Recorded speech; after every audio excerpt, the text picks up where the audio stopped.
अपना high court चल रहा था और हाई कोर्ट में अपन ने जो लास्ट पढ़ा था कार्यकारी वगैरह और वो सारी बातें पढ़ ली थी। आज अपन को कहाँ चलना है? क्षेत्राधिकार चलना है। देखो, अपना हेडिंग जो था वो तो था उच्च न्यायालय। उच्च न्यायालय। और इसमें अपन को पढ़ना है क्षेत्राधिकार। क्षेत्राधिकार। अब हाई कोर्ट के जो क्षेत्राधिकार है वो कौन कौन से हैं? तो पहला जो है वो है अपना प्रारंभिक क्षेत्राधिकार। प्रारंभिक क्षेत्राधिकार। देखो, प्रारंभिक क्षेत्राधिकार का मतलब क्या है कि ऐसा कोई मामला हो जिसमें अपन सीधे हाई कोर्ट में जा सकते हो। सीधे हाई कोर्ट में, जिसमें आपको लोअर न्यायालय में, मतलब अधीनस्थ जो न्यायालय है उनमें जाने की आवश्यकता नहीं है। सीधे आप हाई कोर्ट में जा सकते हो। ऐसे कौन से मामले होते हैं? मतलब इस लाइन का अर्थ क्या है? सीधे हाई कोर्ट में।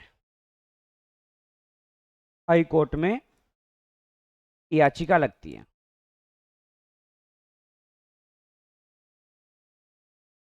अब इसमें कौन से मामले आते हैं?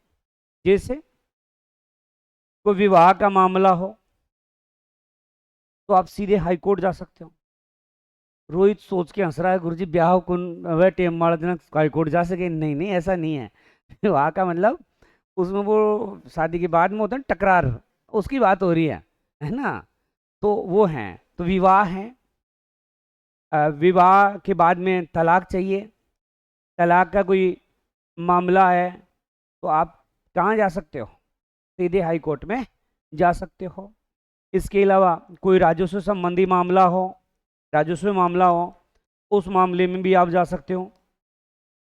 जैसे कोई संवैधानिक मामला हो। कौन सा मामला?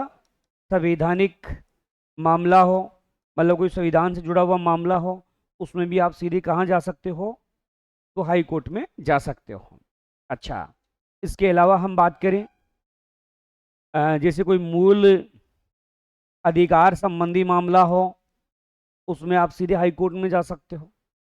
या कोई निर्वाचन संबंधी मामला हो, जैसे कोई आपने संसद का चुनाव लड़ा हो, चाहे आप लोकसभा का चाहे राज्यसभा का, या आपने विधानसभा का चुनाव लड़ा हो, उनसे कोई संबंधित मामला हो, तो मैं लिख सकता हूँ संसद व विधानसभा निर्वाचन संबंधी विवाद हो। तो ऐसे मामले जो सीधे आप जो हैं वो कहाँ जा सकते हो? हाई कोर्ट में जा सकते हो। वो आपके कौन से आ रहे हैं? प्रारंभिक क्षेत्राधिकार में आ रहे हैं। वहाँ आप याचिका लगा रहे हो। तो जैसे विवाह है, विवाह विच्छेद मतलब तलाक वगैरह है, राजस्व संबंधी मामला है, संविधानिक कोई मामला हो, मूल अधिकार संबंधी, संसद व विधानसभा सदस्य अगर कोई चुनाव लड़ता हो उनसे संबंधित कोई मामला हो, विवाद हो गया हो कोई, तो सीधा कहाँ जा सकता है? तो हाई कोर्ट में जा सकता है। हाई कोर्ट या उच्च न्यायालय एक ही बात होती है। ठीक है, तो ये मोटा मोटा सा ध्यान में रखना होता है दिमाग में, बाकी ऑप्शन देख करके ठीक हो जाता है। चलो, एक पॉइंट हो गया। दूसरा, अपीलीय न्यायालय। देखो, अपीलीय न्यायालय, ये अपीलीय क्षेत्राधिकार मतलब कौन सा क्षेत्राधिकार? अपीलीय क्षेत्राधिकार। अपीलीय क्षेत्राधिकार। देखो, ये क्या होता है? राज्य का सर्वोच्च अपीलीय न्यायालय जो आपका होता है वो उच्च न्यायालय होता है। क्या? राज्य का, राज्य का सर्वोच्च अपीलीय, अपीलीय न्यायालय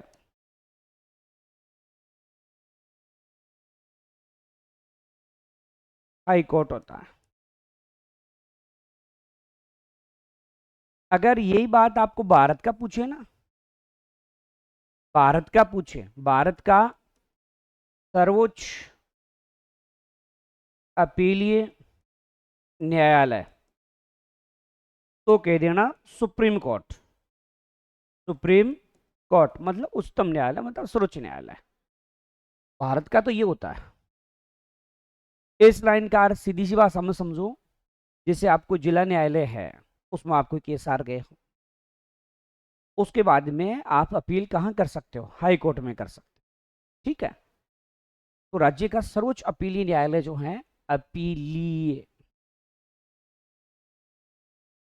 अपीलीय तो सर्वोच्च अपीलीय न्यायालय जो होता है वो हाई कोर्ट होता है। आप किसी भी अधीनस्थ न्यायालय में हारे हो तो आप हाई कोर्ट में जा सकते हो, वहां जाकर के अपील कर सकते हो। पर जीतने के बाद तो अपील करोगे नहीं है, तो चेंज थोड़ी करवाना चाहोगे भाई, हारना कौन चाहेगा? अगर हार गए हो तो ये अपन आगे जाएंगे, वरना क्यों जाएंगे, है ना। तो ये आपका अपीलीय क्षेत्राधिकार या सर्वोच्च अपीलीय न्यायालय कौन सा है? तो आप कहना हाई कोर्ट है। भारत का कौन सा है? ठीक है, ये बात है। मतलब आप हाई कोर्ट के निर्णय के विरुद्ध अपील कहाँ कर सकते हो? तो आप सुप्रीम कोर्ट में कर सकते हो। तो ये आपका अपीलीय न्यायालय वाली बात हो गई। ठीक है। दूसरा दूसरा नहीं, तीसरा, अभिलेख न्यायालय या अभिलेख संबंधी क्षेत्राधिकार। अभिलेख संबंधी क्षेत्राधिकार कौन सा है? अभिलेख। राज्य का सर्वोच्च अभिलेखीय न्यायालय जो है, एक तो कौन से अनुच्छेद में उल्लेख? अनुच्छेद 215 में। कहा उल्लेख है? 215 में अभिलेख न्यायालय का। देखो, इस शब्द से आप ध्यान में रख सकते हो, लेख, इसका मतलब ऐसी कुछ बात हो रही है जो लिखी हुई हो।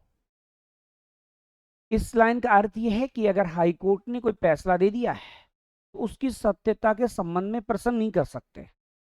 उसके जो फैसले हैं वो हर जगह साक्षी के रूप में स्वीकार किए जाएंगे। यदि आप अखबार वगैरह पढ़ते हो या न्यूज़ देखते हो, आप अगर किसी न्यायाधीश ने कोई फैसला दे दिया है, चाहे वो सही दिया हो चाहे गलत दिया हो, कभी भी कोई राजनेता या कभी कोई नागरिक उस फैसले के संबंध में प्रश्न उठाता है क्या? कभी आपने संसद में से सुना हो फलाना न्यायाधीश ने ये फैसले दिए हैं, वो दे दिया, ये गलत दे दिया, ऐसा नहीं होना चाहिए था? कभी कहा है क्या? अगर कह देगा तो अवमानना नोटिस तुरंत मिलेगा और सजा का क्या है? प्रावधान। तो मतलब अभिलेख न्यायालय मतलब लिखा, इसका लिखा हुआ हर जगह साक्ष्य के रूप में स्वीकार्य है। मतलब सबसे से याद रखना, अभिलेख मतलब लिखा हुआ जो है वो हर जगह साक्ष्य के रूप में क्या किया जाएगा? स्वीकार। तो देखो, अभिलेख संबंधी न्यायालय, तो आप कह सकते हो राज्य का सर्वोच्च अभिलेख न्यायालय। तो क्या कहोगे? High court. ऐसे लिख रहा हूं, हाई कोर्ट। ठीक है। हाई कोर्ट सर्वोच्च अपीलीय सॉरी सर्वोच्च अभिलेख न्यायालय। हाई कोर्ट के फैसले के आदेश को हर जगह साक्ष्य के रूप में स्वीकार किए जाएंगे। उसकी सत्यता के संबंध में कोई प्रश्न नहीं किया जाएगा। या आप ये भी कह सकते हो, जो हाईकोर्ट ने कहा है, जो लिखा हुआ है वो उनके जो अधीनस्थ न्यायालय है उनको उनका आदेश क्या करना पड़ेगा? मानना पड़ेगा। मतलब इस शब्द का अर्थ समझिए, वो लैंग्वेज तो कैसी बना सकता है भाई। अभिलेख का मतलब क्या है? मतलब लिखा हुआ। किसके द्वारा लिखा हुआ? तो हाईकोर्ट द्वारा जो लेख लिखा गया है उसकी सत्यता के संबंध में कोई प्रश्न नहीं किया जा सकता। उसके आदेश हर जगह साक्ष्य के रूप में स्वीकार्य होंगे। ठीक है, तो ये बात है। तो ये आपका अभिलेख न्यायालय भी हो गया। अगला है आपका पर्यवेक्षीय।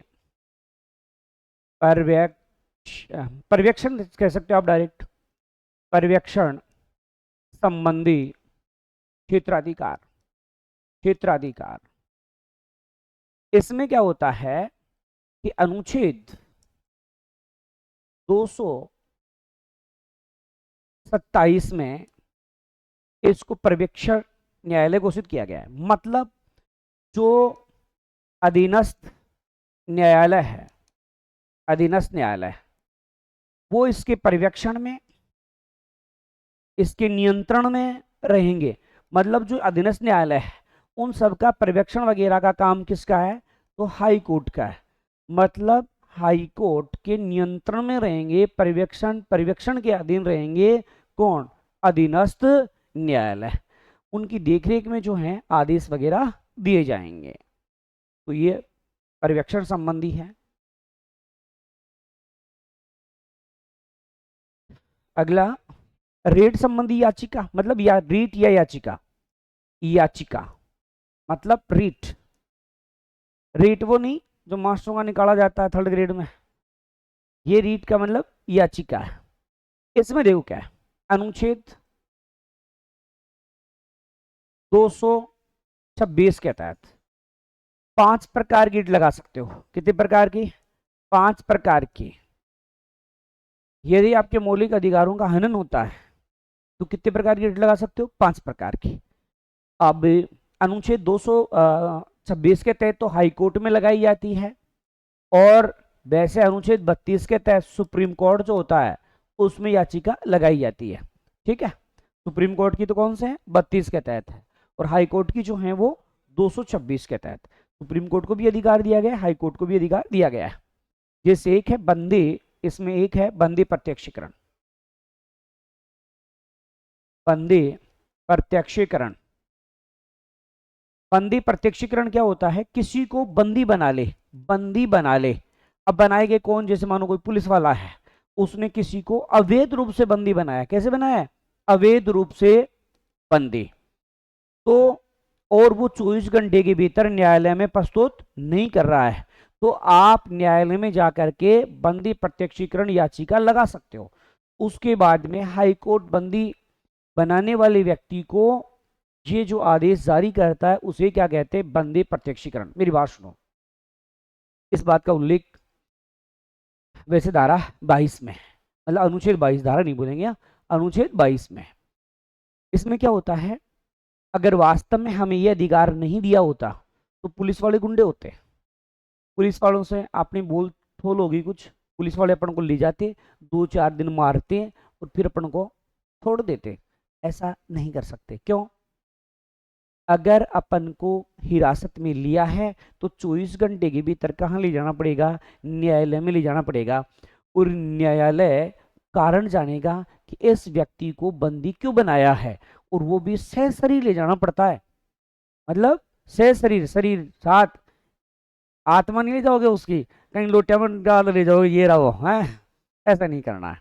तो ये होता है बंदी। अच्छा, वहां ये जब प्रश्न आएगा तो बंदी शब्द खुद नहीं देगा, वहां एक शब्द कहता है किसी को अवैध रूप से हिरासत में ले लिया है ना, इस प्रकार का शब्द का यूज करेगा। बंदी करते तो अपने तुरंत मुंह से निकलेगा अच्छा बंदी, बंदी पर, या कह देगा कि पुलिस वालों ने किसी को मतलब गिरफ्तार किया, ऐसा कुछ शब्द यूज में ले लेगा।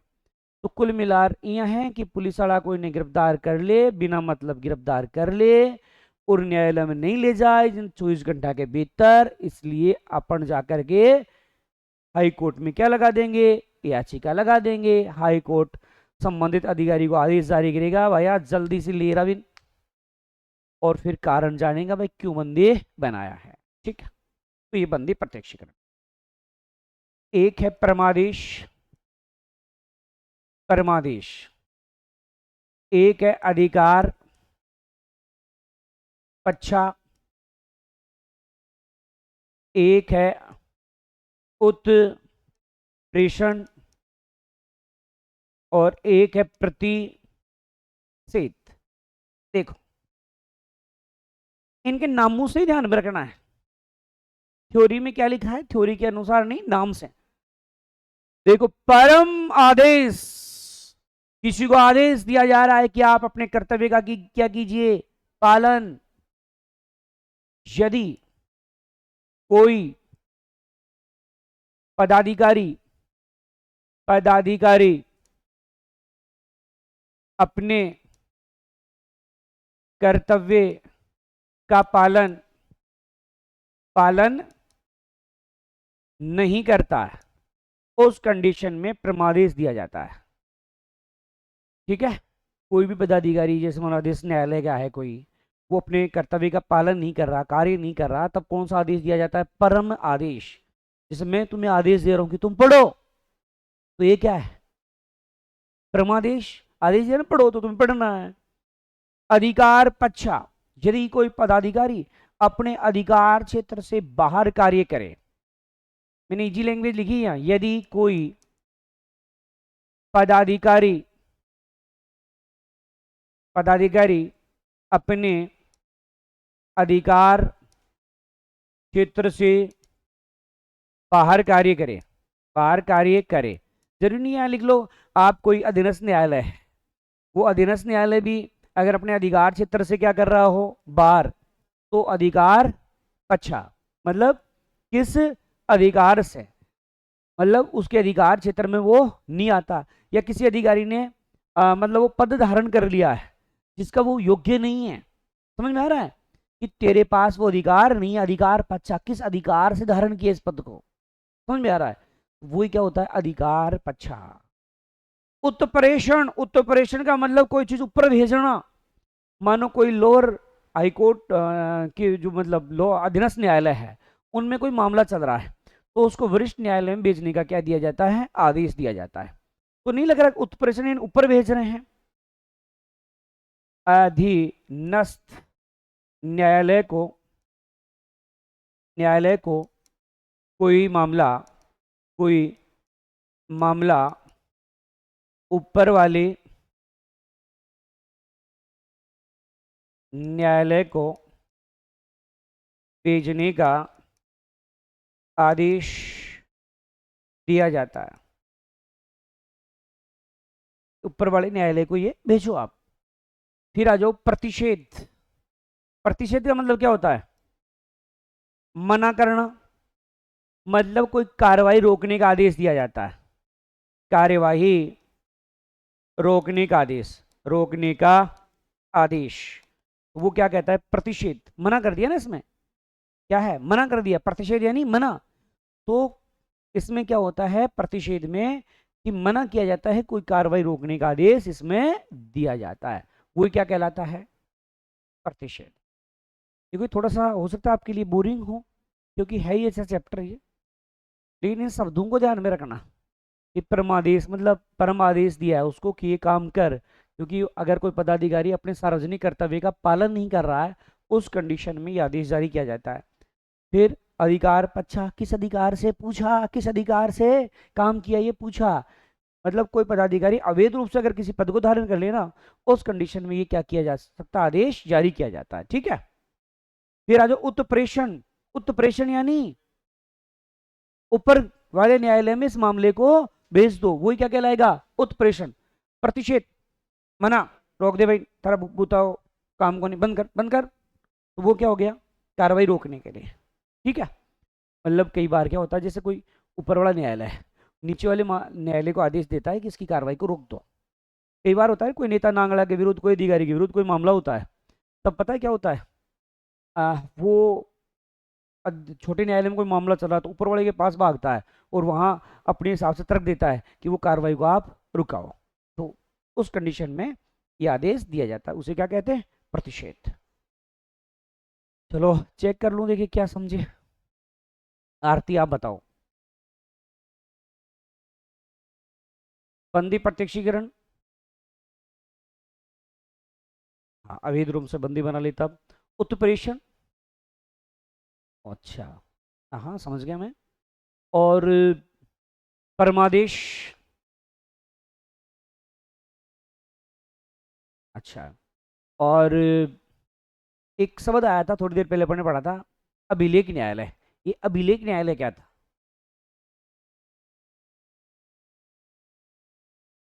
पढ़ा था ना, 215 के तहत अभिलेख न्यायालय। हम्म?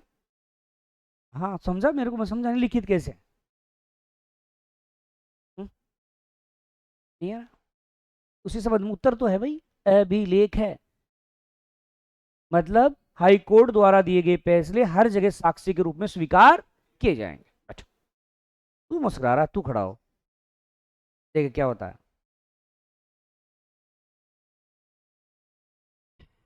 तेरे को बताना है अधिकार पक्षा क्या है।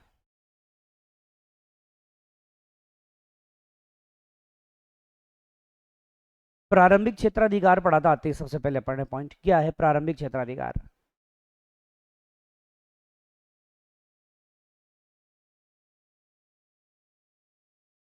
एक दो बोल दे, कई लाइनें बोली थी उसमें तो पढ़ने। एक तो बैठ, ध्यान लगा। चलो रिवीजन करते हैं, देखो।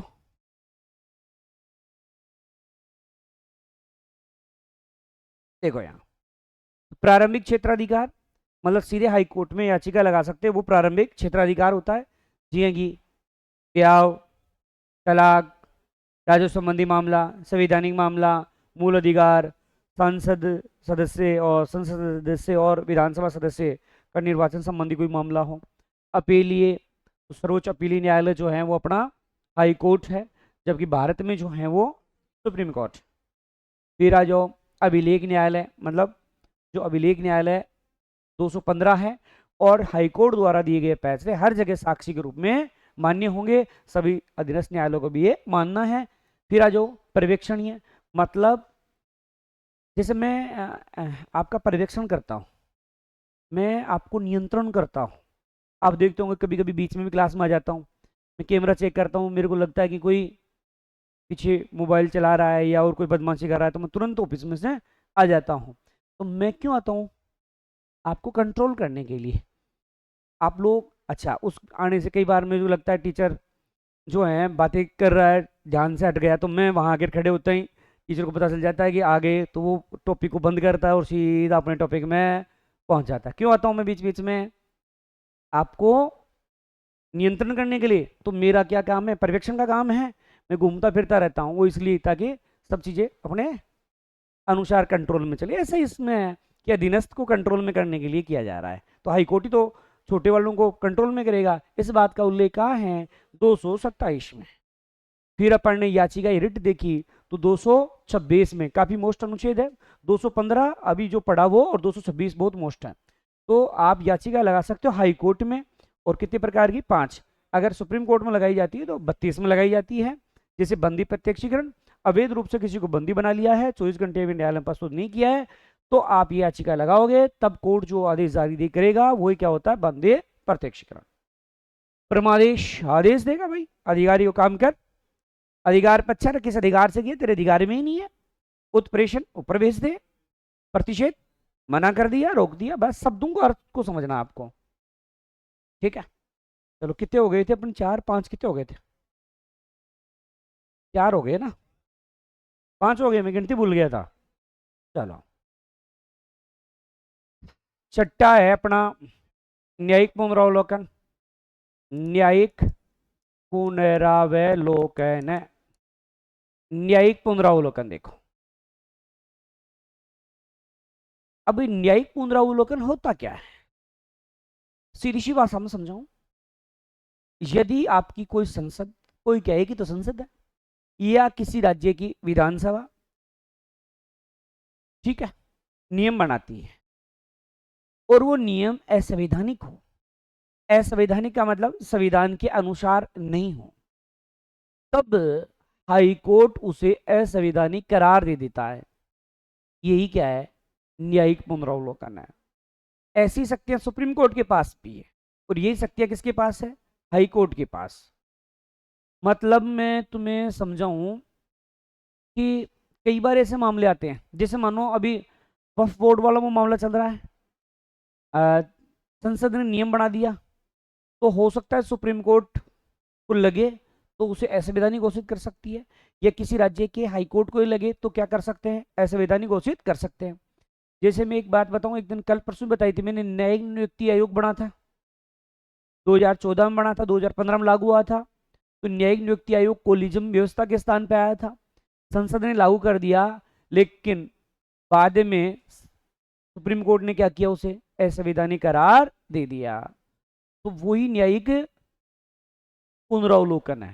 ठीक है, तो वैसे देखो आपका अनुच्छेद 13 है ना, अनुच्छेद 13 होता है ना अपना, तो सुप्रीम कोर्ट को ये अधिकार वहां पर दिया गया है।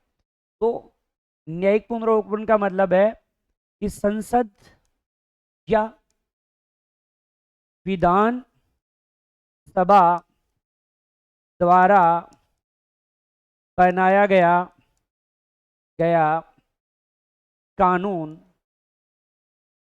असंवैधानिक है, असंवैधानिक है तो हाई कोर्ट उसे रद्द कर सकता है। यही न्यायिक पुनरावलोकन और कुछ नहीं है। ठीक है, मतलब हमारे संविधान में देखो एक बहुत अच्छा सामंजस्य स्थापित किया गया है। मतलब यदि कोर्ट स्वेच्छाचारी हो जाए, कोर्ट यदि मनमर्जी करने लगे, तो संसद को, विधानसभा को नहीं, संसद को यह अधिकार दिया गया है कि कोर्ट की शक्तियां कम कर सकती है। यदि संसद या विधानसभा स्वेच्छाचारी हो जाए तो ये शक्तियां किसको दी गई है? हाई कोर्ट को, आपके सुप्रीम कोर्ट को दी गई है। मतलब सामंजस्य स्थापित किया गया है। यदि मैं मेरी शक्तियों का गलत उपयोग करने लगूं, गलत मार्ग में जाने लगूं, तो आपके पास ये शक्ति है कि मुझे 2 मिनट में सुधार सकते हो। समझे भाई? तुम आओगे ही नहीं तो मैं सुधर जाऊंगा ना। अच्छा, यदि तुम स्वेच्छाचारी हो जाओगे तो मेरे पास भी 2 मिनट लगे, मैं अतोड़ियाँ लगे, और हर महीने में एक दो को ऐसे करता ही हूँ। डिसिप्लिन में नहीं रहता, उसको बुलाता ऑफिस में, भाई पैसे दिए, ले जा 100-200 और ले जा, भाग जा, है ना? यही है और क्या है। तो समझ रहे हो इस उदाहरण से क्या समझाया मैंने आपको? यही न्यायिक पुनरावलोकन है। समझ आ रहा है कि कोई नियम गलत बन गया, कोई गलत है तो उसको रद्द कर दो, तो इसका एडमिशन को रद्द कर दिया, देख लो। तो यही न्यायिक पुनरावलोकन है। ठीक है, चलो जी।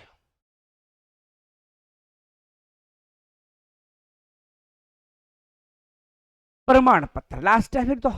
प्रमाण पत्र देखो, प्रमाण पत्र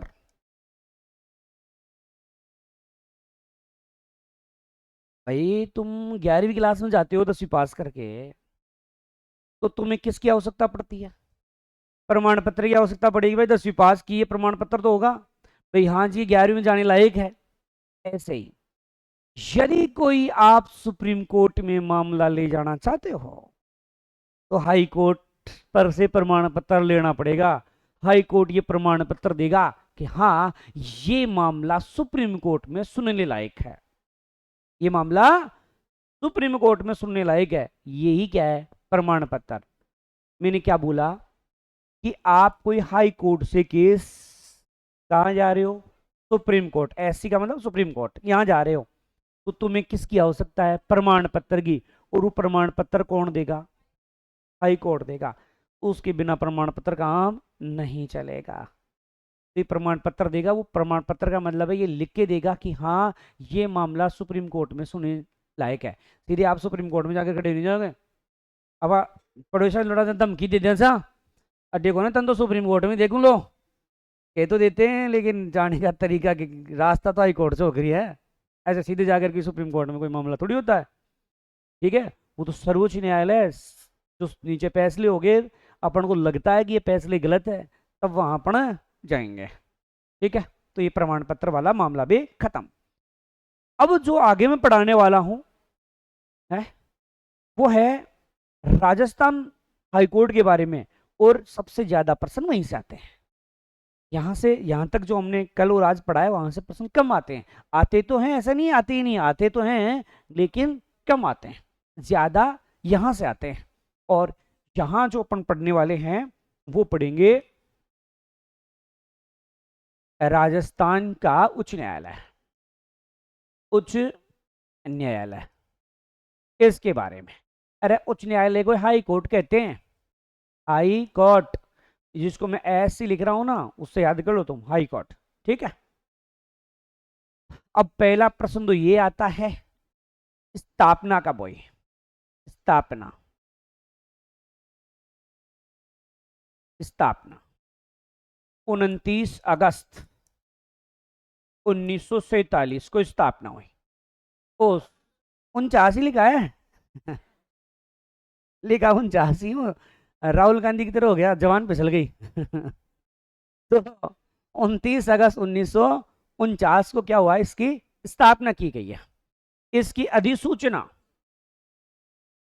अधिसूचना 4 दिन पहले अर्थात 25 अगस्त 1949 को अधिसूचना जारी हुई।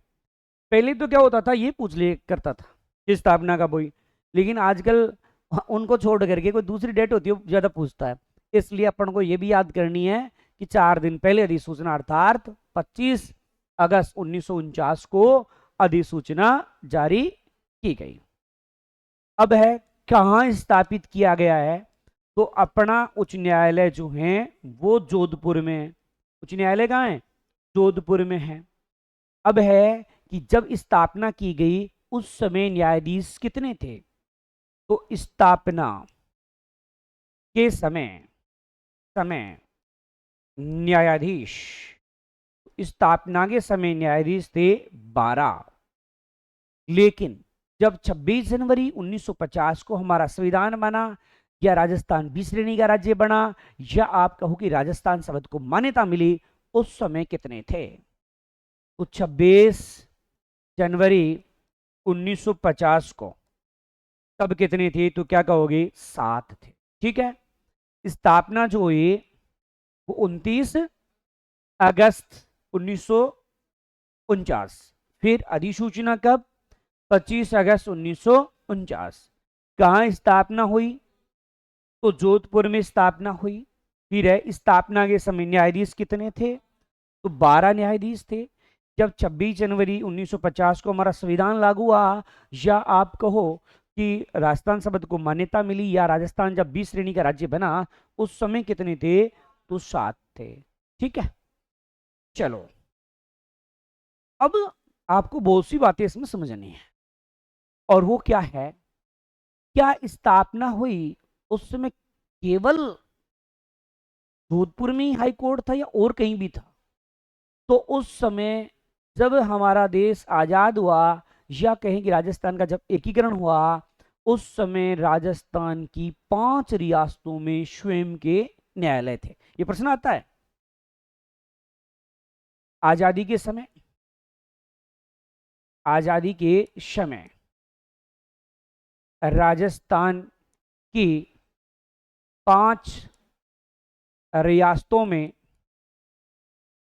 स्वयं के, स्वयं के न्यायालय थे,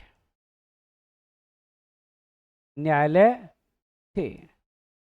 5 में थे। अब 5 कौन कौन है? एक तो आपकी जोधपुर, देखो पांचों रियासत बड़ी बड़ी है। एक आपकी जयपुर, एक बीकानेर, एक उदयपुर, और एक कोटा। समझ में आई? ये 5 थी। अब आप एक बात समझनी है, इन्हीं 5 को याद है तो आगे की बातें आपको याद रहेगी थोड़ी सी। ये 5 है तो इसको तो हक मिल गया कि ये तो सबका बन गया, हाई कोर्ट बन गया। तो इससे इन चारों को खुशी होगी या थोड़ी दुख होगा? इनको थोड़ा दुख होगा कि यार हमें तो बनाया ही नहीं, तो इनको भी राजी किया जाएगा कि नहीं? अब राजी कैसे करेंगे? यहां कोई ना कुछ देना पड़ेगा ना। दिया ना, कैसे? पहले तो ये कह दिया कि, पहले क्या ये कह दिया कि जो हाई कोर्ट है की बैठक इन स्थानों पर भी होगी। क्या कह दिया? जो ये स्थान है यहां पर भी किसकी बैठक होगी? हाई कोर्ट जो है उसकी बैठक होगी बोला। इससे ये क्या हो गए? राजी हो गए। ये राजी हो गए भाई, चलो हमारे भी हैं। लेकिन फिर बाद में समाप्त भी किया गया। जयपुर को छोड़कर, जयपुर को छोड़कर, मतलब इन चारों में से ये भी समाप्त, ये भी समाप्त, ये भी समाप्त, इसको रख लिया। बाद में 22 मई 1950 को क्या कर दिया गया, इसको भी समाप्त किया गया। ठीक है, तो बाद में जयपुर पीठ या बेंच जो भी है, पीठ को समाप्त किया गया, समाप्त किया गया। अब इनको समाप्त करोगे तो क्या होगा कि कोई ना कोई समिति वगैरह बनानी पड़ेगी।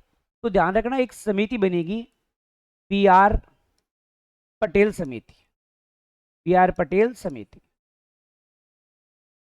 इस समिति में सदस्य कितने थे, तो ध्यान रखना 3।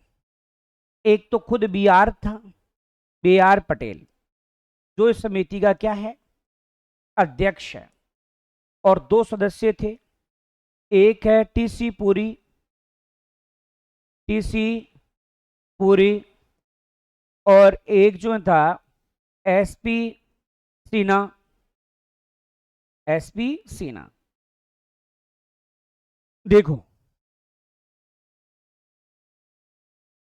टीसी तो पूरी ले रहा है, अगर इस स्कूल वालों टीसी नहीं दे देना थे, कौन कौन चल जाता, एसपी कन चल जाता, क्योंकि थे कौन हो, पटेल हो, ज्ञानी हो, जानते हो, एसपी के पास जाने से काम हो जाएगा।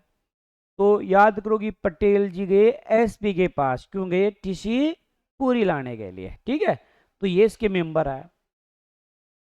इसका गठन इसलिए किया गया था कि राजधानी और हाई कोर्ट के मुद्दे को सुलझाया जा सके। राजधानी व हाई कोर्ट के मुद्दे को सुलझाने के लिए, सुलझाने के लिए इस समिति का क्या किया गया था, गठन किया गया था। ठीक है, तो इस समिति ने कहा था कि जो राजधानी बनाओगे, बोला जयपुर ही ठीक रहेगी, और जो तुम हाईकोर्ट बनाना चाहते हो ना, और जोधपुर बना लो बोला। तो ये बीआर पटेल समिति थी। एक समिति और याद रखनी है आपको, पी सत्यनारायण राव समिति। ठीक है, पी सत्यनारायण राव समिति, ये बनी थी जुलाई 1957 में, और रिपोर्ट दी थी फरवरी 1958 में। इसने रिपोर्ट दी थी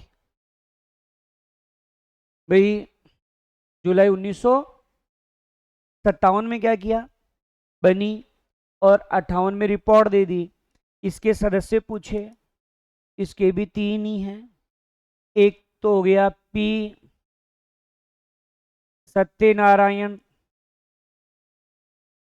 एक हो गया बीके गुप्ता, और एक है विश्वनाथन। ये थे, ध्यान रखना, ये प्रश्न खूब आते हैं, सदस्य पूछे जाते हैं। पी सत्यनारायण, बीके गुप्ता और विश्वनाथन। ठीक है, तो ये समिति वही राजधानी वगैरह के इनके मुद्दे को सुलझाने के लिए, हाईकोर्ट वाले मामले को सुलझाने के लिए जो है वो आई थी। बाद में इन्होंने भी कह दिया बैच बैच समाप्त करो, समाप्त कर दी गई। तो जब समाप्त की गई ये चीज़ें, तो उसके बाद में वापस जो जयपुर बेंच भी समाप्त हो गई, उदयपुर बेंच को भी समाप्त कर दिया गया, कोटा बेंच को भी समाप्त कर दिया गया। फिर बाद में ये फैसला हुआ कि राजस्थान इतना बड़ा है, अब एक जगह इतने सारे केस आ जाएंगे तो अकेला हाई कोर्ट नहीं चला सकता। इसलिए बाद में 8 दिसंबर 1976 को राष्ट्रपति ने एक अध्यादेश जारी किया। क्या, 8 दिसंबर 1976 को राष्ट्रपति ने एक अध्यादेश जारी किया, और जयपुर में एक स्थायी पीठ मतलब बेंच या एकल पीठ की स्थापना की। ध्यान रख, जो आ तारीख खूब पूछे है, 2-3 बारी पूछी उड़ी है, खूब तो अगली तारीख पूछे है कि गठन कब हुआ था इसका यहाँ पर। तब ध्यान रखना 31 जनवरी 1977 को, ये डेट सबसे ज्यादा पूछता है इसमें। जयपुर में एकल पीठ की स्थापना कब की गई थी, तो क्या कहोगे? 31 जनवरी 1947 को एकल पीठ की, 31 जनवरी 1977 को। ठीक है, ये डेट इंपोर्टेंट है, ये 2-3 बारी ये भी पूछ ली है। अगर राष्ट्रपति अध्यादेश वाली बात आए तो 8 दिसंबर 1976 को। और ये अपना कार्य कब प्रारंभ करती है या कब गठन हो गया, तो आप क्या कहोगे? अगर है ना, तो 31 जनवरी 1977। कार्य की बात करें तो भी यही कहोगे आप। ठीक है, ऐसे इसका क्या कर दिया गया? गठन कर दिया गया। अब जयपुर देखो, अब आपको एक मैप से समझना पड़ेगा।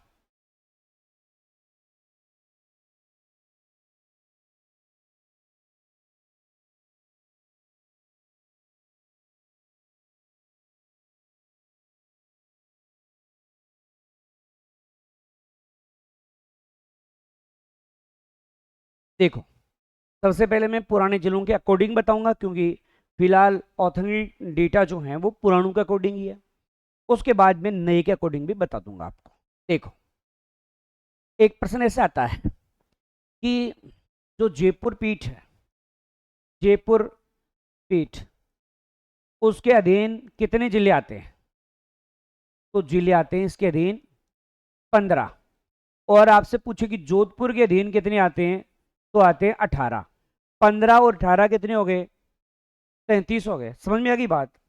तो ये पुराने डेटा के अकॉर्डिंग बता रहा हूं, उसके तुरंत बाद में मैं आपको नए डेटों के अकॉर्डिंग। अच्छा, अब केवल ये पूछता तो काम चल जाता, लेकिन भाई साहब 18 के 18 याद रखने और 15 के 15 भी याद रखने। यहाँ पूछे है कि जयपुर बेंच के अधीन कौन सा नहीं है। अब सबसे ज्यादा ऑप्शन देता है वो बता देता हूं, ये देता है भीलवाड़ा। अब भीलवाड़ा क्यों देता है, अभी थोड़ी देर में तुम भी समझ जाओगे। ठीक है, अभी मैं आपको, देखो ये तो जयपुर है ही अपना, तो इसकी तो अपन बात करेंगे ही करेंगे भाई। जयपुर बेंच के अधीन तो जयपुर तो आएगा ही आएगा, जयपुर हो गया। ये आपका सीकर भी है, ये आपका झुंझुनू है, ये पुराने जिलों के अकॉर्डिंग बता रहा हूं पहले। ये आपका अलवर है, ये आपका भरतपुर है, ये आपका धौलपुर, ये करौली, ये दौसा, ये सवाई माधोपुर। फिर आ जाओ, ये आपका टोंक, ये आपका अजमेर, ये आपका बूंदी, ये आपका कोटा, ये आपका बारा, और ये आपका झालावाड़। ये जिले आते हैं किसमें? जयपुर पीठ के अधीन। किसके अधीन है?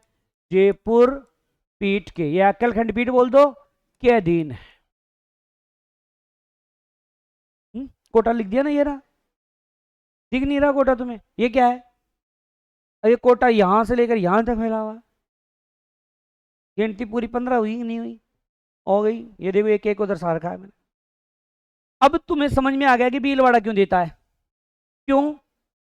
एकदम नजदीकी है, तो अपन को लगता है यार उधर कोटा बूंदी की तरफ था, टोंक भी, अजमेर तो उधर ही होगा भीलवाड़ा। भीलवाड़ा नहीं है। भीलवाड़ा किस में है? जोधपुर के अधीन है। ठीक है, ये पुराने डेटा के अकॉर्डिंग हमने आपको बताया। अब नया की भी चर्चा में इस, पहले पुरानी की करके नया की इसलिए साथ में कर रहा हूं कि तुम्हें आसानी से याद हो जाएगा। कैसे? मानो एक घर है, ये पड़ोसी घर मान लो, वो किसी यूनियन के सदस्य हैं, ये पूरे परिवार के लोग, और उनकी एक डिलीवरी और हो गई, एक चिड़कलिया एक नान्या और हो गया उनके। अब बताओ वो नान्या भी किसका सदस्य होगा? उसी यूनियन का होगा, अलग थोड़ी होगा। तो इसका अर्थ तुम समझ पा रहे हो? जयपुर के एक नानी हुई हो, कौन? कोटपुतली बैरोड, तो ये भी इसमें शामिल होगा कि नहीं? अच्छा, अलवर के भी एक डिलीवरी हुई है, खेड़तल तिजारा, ये भी इसमें शामिल होगा कि नहीं होगा? अच्छा, भरतपुर भी के भी एक भाई हुई, ठीक, ये भी इसमें शामिल होगा कि नहीं होगा? चलो एक आ जाओ, अजमेर के भी एक नए ब्याह हुए हो जो, तो ब्यावर, समझ गए? तो 15 और 4 कितने हो गए? 15 और 4 19, 20 कौन बोलियो? ठीक है, तो नए के अकॉर्डिंग जो है इसमें कितने हो जाएंगे? 19, और इसके कितने हो जाएंगे? 22। 22 और 19 जोड़ना कितने हो जाने चाहिए? 41 हो जानी चाहिए, हो गए ना? अब इसके एक को याद करना है, एक खुद याद रह जाएगा। अगर मैं दोनों को याद करवा दूंगा तो इससे पता क्या होगा? मिक्स हो जाएंगे। इसलिए ऐसा कभी भी ध्यान रखना, कंफ्यूज वाला मामला हो ना, एक को याद कर लो, एक को छोड़ दो। उसमें से आते ही तो कहे कि हाँ याद किया हुआ है उसमें से, उसमें से नहीं आया तो फिर जोधपुर वाले में से आएगा। ठीक है, मैंने कुछ नहीं किया, देखो इधर से ऐसे आप यहाँ जयपुर से चल के सीकर झुंझुनू आगे चूरू में चले जाना, फिर एकदम सीयू सीयू आ जाना, ऐसे आकर के सीयू सीयू आकर के ऐसे घूम जाना, बस बात खत्म, ऐसे याद रह जाएगा। चलो अच्छी, तो ये बात हो गई। अब ये कि हाईकोर्ट संबंधी नियम, ये प्रश्न भी पूछा हुआ है कि ये नियम कब लागू हुए थे, हाईकोर्ट वाले नियम? 1 अक्टूबर 1952 को। ठीक है, हाईकोर्ट संबंधी जो नियम है, नियमावली बनी थी, वो कब बनी थी? 1 अक्टूबर 1952 में। अधिनियम भी बना 52 में, और लागू भी फिर 52 में, जो कि 1 अक्टूबर 1952 को क्या किया गया? लागू। अच्छा, अब कुछ बातें हैं कि प्रथम मुख्य न्यायाधीश कौन था? प्रथम मुख्य न्यायाधीश तो था कमल कांत वर्मा। ठीक है, या कहे स्थापना के समय कौन था? स्थापना के समय तो भी यही कहना, कमलकांत वर्मा। ठीक है, समझ आ रहा है? कमलकांत वर्मा, हाँ कभी कभी ये के वर्मा लिखा हुआ जाता है भाई, तो ऐसे बावड़े मत बन जाना कि के वर्मा कौन सा आ गया। कमलकांत वर्मा ये थे। ये कमलकांत वर्मा कहाँ से आए थे? कहाँ से? तो इलाहाबाद हाईकोर्ट में रहे हुए हैं। इसके अलावा ये उदयपुर हाईकोर्ट दोनों में कार्य कर चुके थे। तो पहले जो हैं वो कौन हो गया आपके? कमलकांत वर्मा। ठीक है, एक आता है सर्वाधिक समय तक। सर्वाधिक समय तक कौन है? तो कैलाश नाथ वाचु 7 वर्ष 7 माह तक रहे। वर्तमान में तो जानते ही वो करंट के अकॉर्डिंग बदलता रहता है, MM श्रीवास्तव है ना, तो वो करंट के अकॉर्डिंग बदलता रहता है, तो उस अकॉर्डिंग ध्यान रखना। तो यहाँ प्रथम मुख्य न्यायाधीश कमलकांत वर्मा, सर्वाधिक समय तक कैलाश नाथ वाचु। अब जैसे लाहौटी थे, वो राजस्थान हाईकोर्ट के न्यायाधीश भी रहे हुए हैं, सुप्रीम कोर्ट में भी गए हैं, वो अब कोई ज्यादा मोस्ट नहीं है। अब आजकल अगला ये नहीं पूछ करके एक अनोखी बात ही पूछने लग गया। जो अपन ने पढ़ा था ना कि प्रारंभ में 5 रियासतें ऐसी थी जिनमें स्वयं का क्या था? न्यायालय था, उनसे संबंधित पूछने लग गया। अच्छा, और उनसे भी पता है क्या पूछने लग गया? ये पूछने लग गया कि जोधपुर से कौन, कोटा से कौन, उदयपुर से कौन था? तो मतलब 12 के 12 याद रखने हैं। 12 क्यों? स्टार्टिंग में लाइन क्या पढ़ी थी आपने? स्थापना के समय कितने थे? 12 थे, हम नहीं बोला था ना, इसलिए 12 के 12 याद रखने हैं। तो रखें याद, चलो करते हैं कोशिश। जोधपुर देखो, एक तो था नवल किशोर, और एक कमल कांत वर्मा। अब आप कहोगे अच्छा अच्छा गुरु जी, वो तो वही है, जोधपुर हाई कोर्ट का था। एक तो पहली याद मन, एक ही याद गुण है, कौन? नवल किशोर। भाई नयो नयो बनियो छो, भाई नयो नयो जोधपुर हाई कोर्ट बनियो जना नवल किशोर, नयो नयो बनियो जना नवल किशोर। चलो जी, अब आपनों ले लियो जयपुर, तो लाला बापना। ये सोच लियो लालो जयपुर को बाप थोड़ी जे कोने ना, तो जयपुर का कोई बाप ना। अरे जयपुर राजधानी है, जयपुर में कोई बाप है क्या? होगा ही, ऐसे कैसे आ गए हैं? चलो याद रखना, आप बाकी भूल जाओ।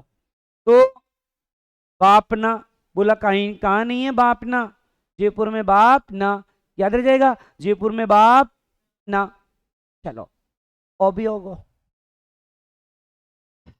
इसमें एक ही था। फिर आ जाओ बीकानेर, त्रिलोचन, त्रिलोचन दत्त। कौन है जी? त्रिलोचन दत्त। तो बीकानेर का एक ही है, कौन है? त्रिलोचन दत्त। तो त्रिलोचन कहाँ है? बीकानेर। त्रिलोचन कहाँ है? बीकानेर। बापना कहाँ है? बापना जयपुर में। और नवल किशोर कमलकांत वर्मा, चलो जी,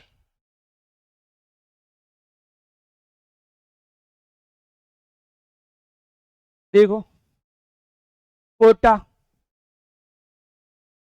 एक तो है आपका अमर सिंह,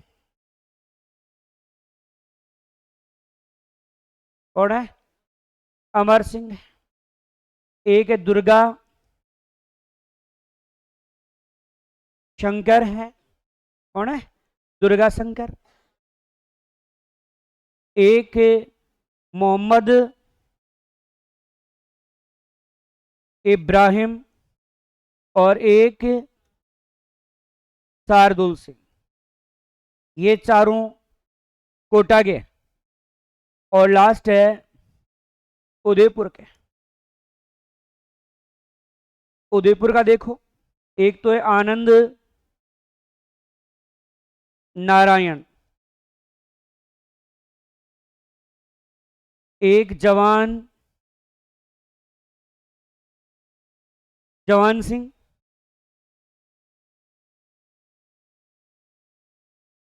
एक के शर्मा, और एक खेमचंद। खेमचंद। गुरुजी इनमें तो थोड़ा थोड़ा पल्ले पड़ गए, ये चार चार एक साथ आके आफत कर दीजिए उन्हें, आए हुए भी है दोनों में। मैं हूं ना, टेंशन का ही को है। ये क्या है? उदयपुर है। उदयपुर आप जानते हो झीलों की नगरी है, लोग घूमने जाते हैं, सैलानियों का स्वर्ग है कि नहीं है ना? तो लोग घूमने जाते हैं उदयपुर। तो घूमने क्यों जाते हैं? आनंद आता है। क्या आता है? आनंद आता है। अब आपने देखा होगा लोग बुढ़ापे में घूमने जाते हैं, नहीं जवानी में जाना चाहिए, बुढ़ापे में तो तीर्थ यात्रा जाओगे।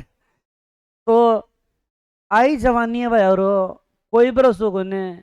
देखिए वो लोग काल परसों वो अलवर को टाबर जयपुर पढ़े हो, 20 साल को एमबीबीएस कर रहा था, उसके वो टेक आ गया, खत्म हो गया है। 20 साल को टाबर खत्म हो गो, अट्ठेगा वो 20 साल को। तो आजकल कोई भरोसा को नहीं। तो थाने का लेणु है आनंद, और ई जवानी में लेणु है कड़ीजार, लेणु है उदयपुर।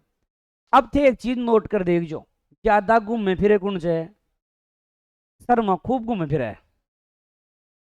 अब बार भी थे जहाँ पहलगाम में आतंकवादी हमला हुआ है, वहां घूमने वालों की लिस्ट देखना, गुप्तार सरमार ऐसे लोग आपको ज्यादा मिलेंगे, क्योंकि ये लोग पैसे वाले होते हैं इसलिए घूमने जाते हैं। अपने ढाणियों वाले में देखना तो आपको यादव और ऐसे जाट ऐसे गुज्जर ये नहीं मिलेगा, उसमें एक भी लिस्ट में नहीं है। क्यों? क्योंकि वो घूमने गए ही नहीं, वो तो बेचारे अभी घूम रहे हैं जाओ में, खड़ा में, खाकला की पोटलेर है, मतीरा में, काकड़िया में, 1.5 रुपया वाला टमाटरा में। अपन तो उधर घूमते हैं, तो समझ में आ गया घूमबा कौन जाए, बोले शर्मा जाए है, याद रखना, इससे याद रह जाएगा। तो क्या याद रखोगे? के शर्मा।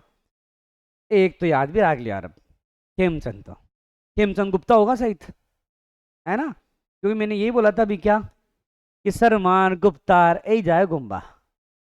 तो अच्छा बोला उदयपुर जाए जे घूमबा तानी मतलब आनंद लेबा, जाए जे जवानी में, जाए जे सरमार गुप्तार यही जाए, याद रह जाएगा। शर्मा गुप्ता हो गए, चार चार तो हो गए, ए चार और रह गई कि मत।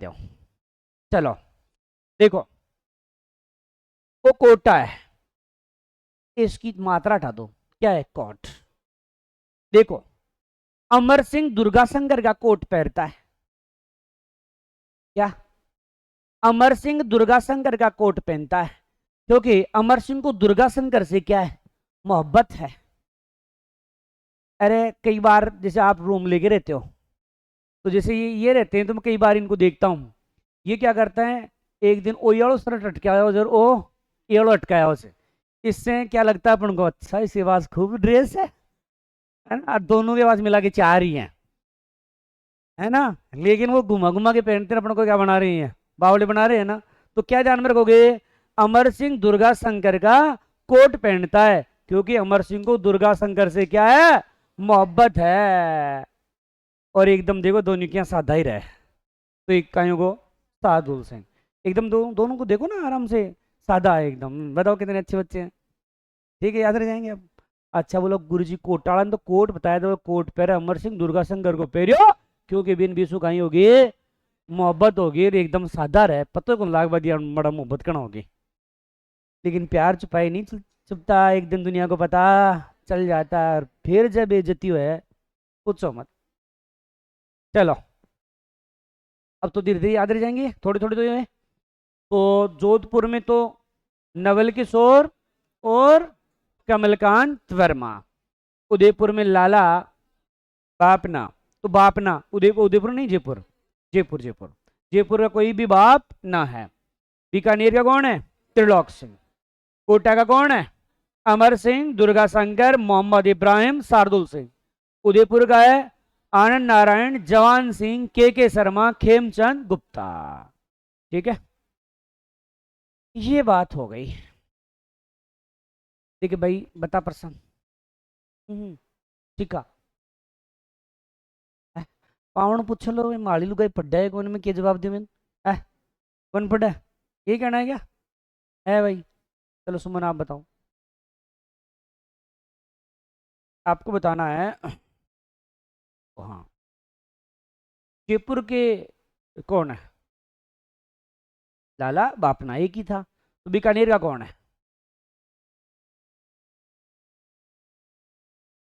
त्रिलोचन। बैठो, ये विकास, क्या नाम है आपका? ये हाँ हाँ, आप नाम भूल गया मैं आपका, विजय है तो, है ना, विकास नहीं है। तो कोट आगे हमने चार बताए थे, अमर सिंह, हाँ हाँ, जवान सिंह तो उदयपुर का है।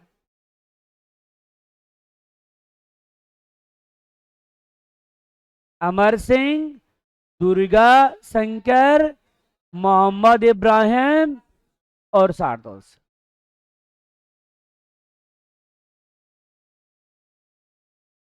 हीरूराम जी बताओ देखे, अपने उदयपुर के कौन है? आनंद, जवान सिंह, के शर्मा और खेमचंद गुप्ता। वेरी गुड, बैठो। ठीक है, यहां तक राजस्थान हाईकोर्ट की जो बात थी वो अपन ने पूरी कर ली, अपना समय भी समाप्त। देखो ये फैक्ट है, इनको थोड़ा सा याद रखना ही पड़ता है। ठीक है, बीच में मैंने ऐसा पॉइंट इसलिए लिया है क्योंकि बीच बीच में ऐसा लेते रहें तो आपको याद हो जाए, वरना एक साथ हार्ड ले लेंगे ना चैप्टर तो दिमाग खराब हो जाता है, एक साथ इजी ले लेते हैं ज़्यादा मजा आ जाता है फिर, है ना, तो दोनों काम नहीं होने चाहिए।